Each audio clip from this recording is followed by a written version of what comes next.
Okay, here is the G-Wagon. I am going to be putting in the KONI shocks today, so we'll see how it goes. So before we start, here are the KONI Raid shocks. I got these from JackWagon Overlanding. Here's the front, and I'll show how these go in, obviously, and then here's the rear shock. Okay, so for the manual, I am using the OEM bottle jack on the official jacking point, which is the axle. I already loosened the nuts a little bit on the tire, and I am going to be putting a jack stand underneath here just to make sure I've got it completely secure. Okay, here we go. There we go. By the way, if you're wondering where the jack is in the G-Wagon, I put the back seat forward. There's a couple latches there, and then underneath the back seat, this is on the driver's side, is a little hatch here, and that's where the bottle jack goes, and the first aid kit is in there as well. That should be it. There we go. These are the brand new Duratracks. Off they go. To take the top off here, no one really tells you all the details. They just say, you know, unscrew it.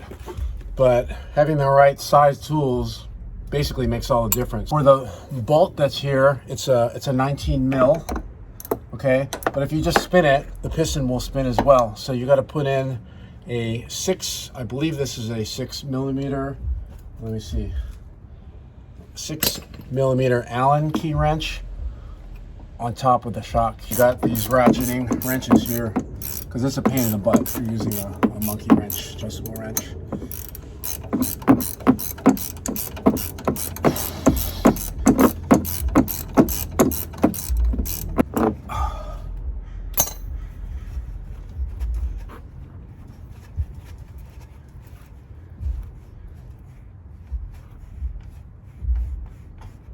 Okay, nut is off. Right now it's kind of hard to take this off because I have to compress it down. So what I'm going to do is just unbolt the bottom.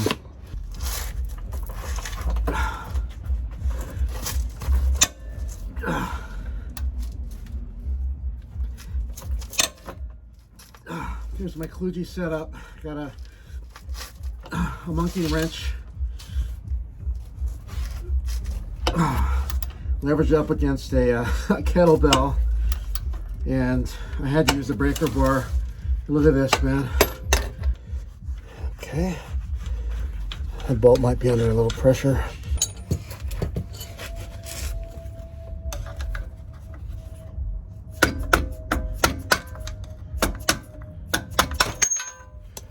Okay, geez.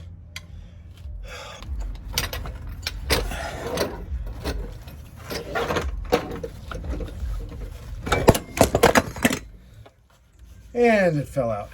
Now I noticed a little crud underneath the mount here, and you read about, let me see, hang on a second, getting a screwdriver. You read about corrosion in this area, and there is definitely some of that fell off. I'm actually not going to pick it off right now. So there's definitely some rust and corrosion there. Kind of afraid to do that, the whole thing might come out. So really that's something that I think I'm going to need to address at some point, because obviously if this mount rusts off, you have no more shock. So if I'm going to do any serious off-roading, that definitely needs to be fixed. There you go. Next step, put the new one on. Okay, so good thing I read the instructions. Not only is there an actual front that points to the front, because this is offset. Not only that, but according to this diagram, thought I had everything straight, but then I had this part left over. So actually, this goes first,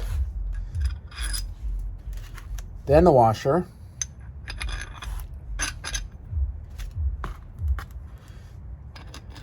then the bushing, then there's a little steel sleeve.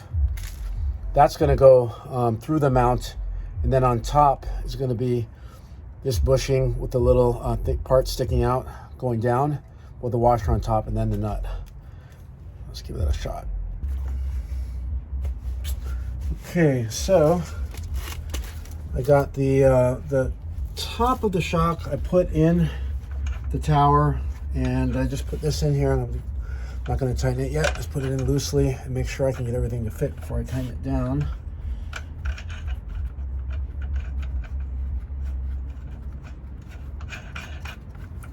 So that is not binding in any way. I cleaned the location a little bit just to make sure there wasn't any stuff stuck in the way. So that's pretty much there. I'll leave that right now and get onto the top.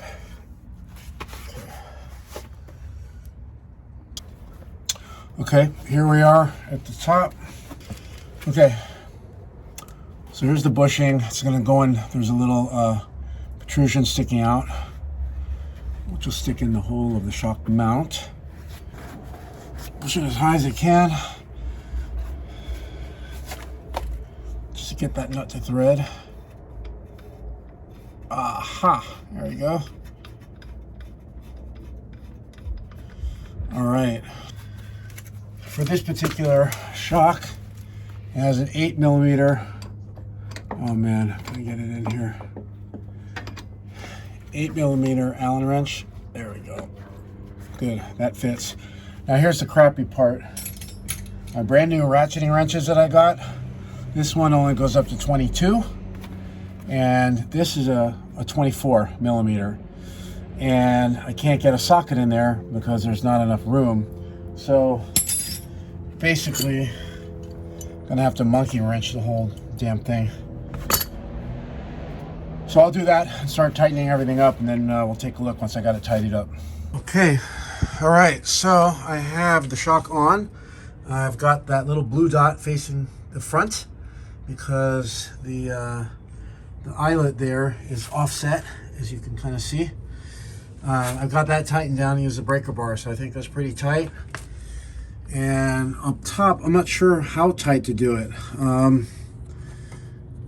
There's the top of the thread right there, slightly starting to compress the rubber bushing here, and let's see underneath the rubber bushing there as well.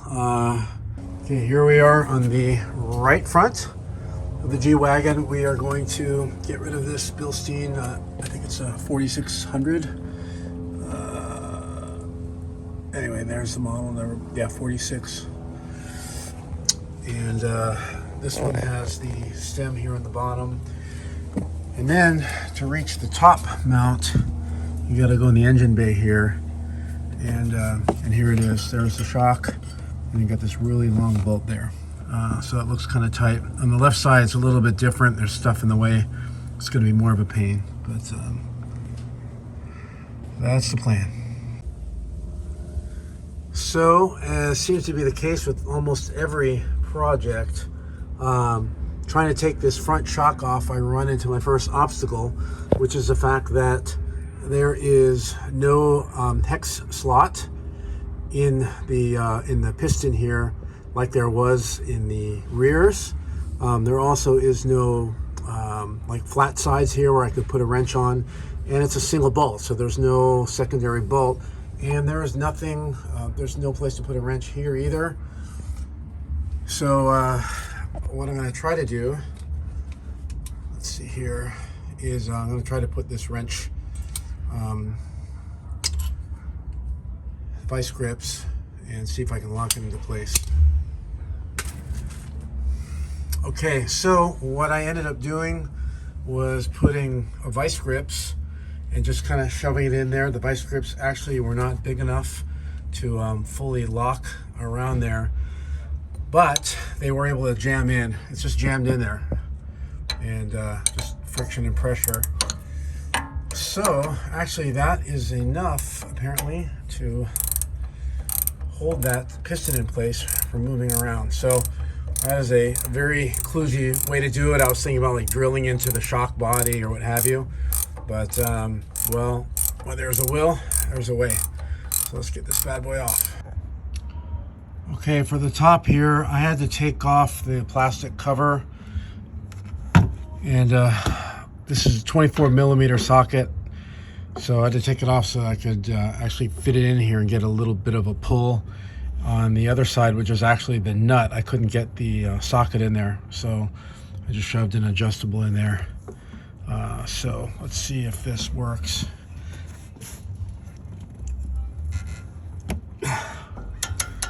Look at that. Oh, okay, I'm gonna have to hold that. Okay, that was a pain in the butt, but I did get the screw off. Sorry, the nut off here. Now, just gotta get the bolt out. Got it moving, so I'm gonna work that out, and the shock should drop. And let's see how the KONI fits. All right.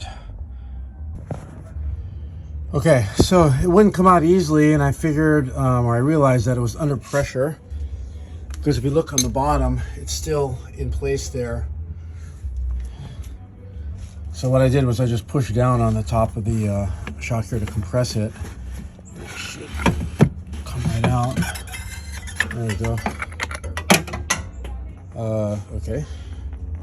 There we go. Okay, so real quick, to adjust these on the correct setting, I'm going to set them one setting up, which is a 180-degree turn. So I've compressed this is the front shock fully, and it locks into place at the very bottom of the stroke. So now I'm going to lift it up a little bit. You can see I've got the KONI. Wait a minute, make sure I get that right. Here we go. Here's the KONI facing front. There's the eyelet. Okay, it's locked in place all the way to the left. So now I'm going to lift it up a little bit, and I'm going to do it 1/2 turn. Okay, so that KONI's now facing back, and now this is set for one setting above soft, and that's how I'm going to put it in the car. Okay, so looking from the top, I just put the shock in place and just very loosely bolted that together. Let's go take a look at the bottom. Okay, so here we are at the bottom. I've got the shock placed in the correct positioning. Lift it up a little bit. So in this case, there are no spacers before I put the bushing. It goes straight in according to the directions. And actually this will go in. It's just rubber to rubber. There's no sleeve, nothing. All right, that's gonna go in.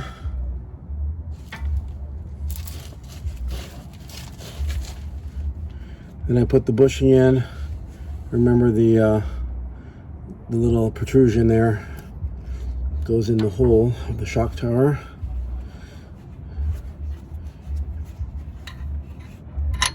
Then I put in the flat washer and the nut. I don't know if this is a locking nut. Let's see.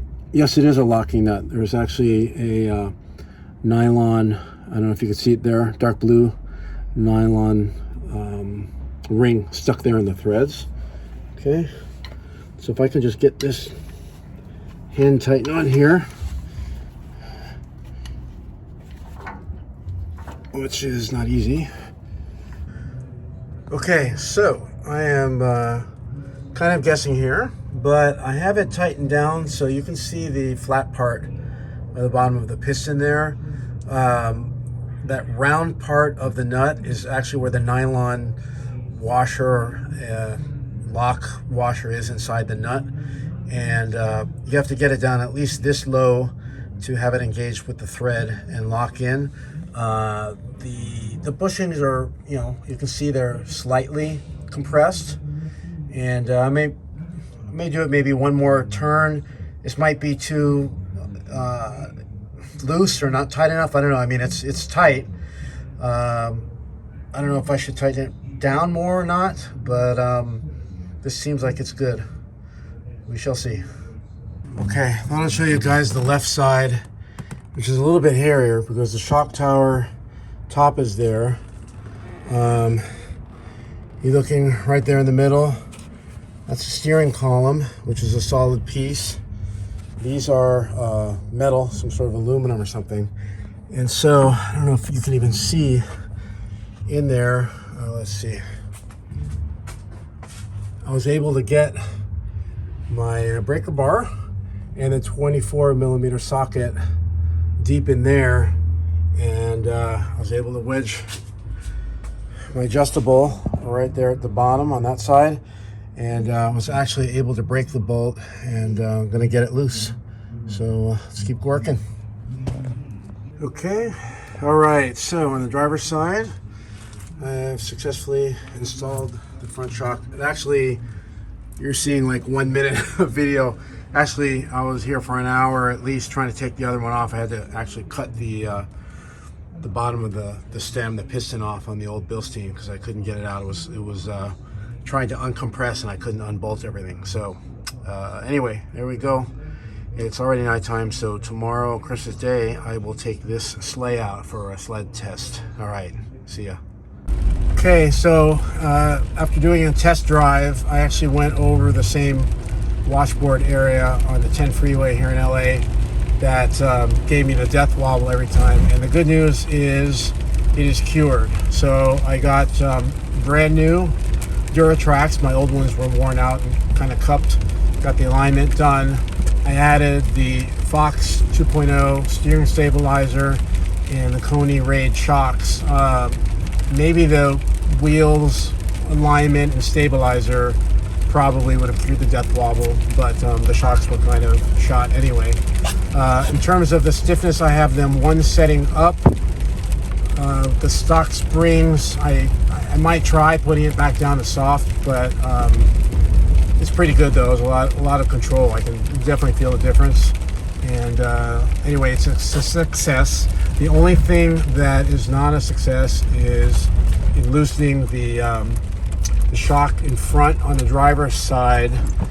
I inadvertently had bent the steering shaft a little bit, and with the breaker bar, it was hitting up against the steering shaft, and I didn't realize it was bent. There was a little binding at first, so I bent it back with a crowbar. It was actually, I don't know why they make it so malleable. It should be like a stiff piece of steel, and so that kind of solved that. But I still think I need to fine tune that a little bit. I mean, the car rides straight and everything, but I can just feel a little slight something in the wheel. So I'll finish looking at that once the rain stops. Other than that, successful. Highly recommend it. Okay, so going around corners up in Big Bear, KONI shocks are definitely way better. You can really feel it. These aren't too sharp right here, but going through some sharp ones, and definitely the GWagon's not a sports car, but handle really well.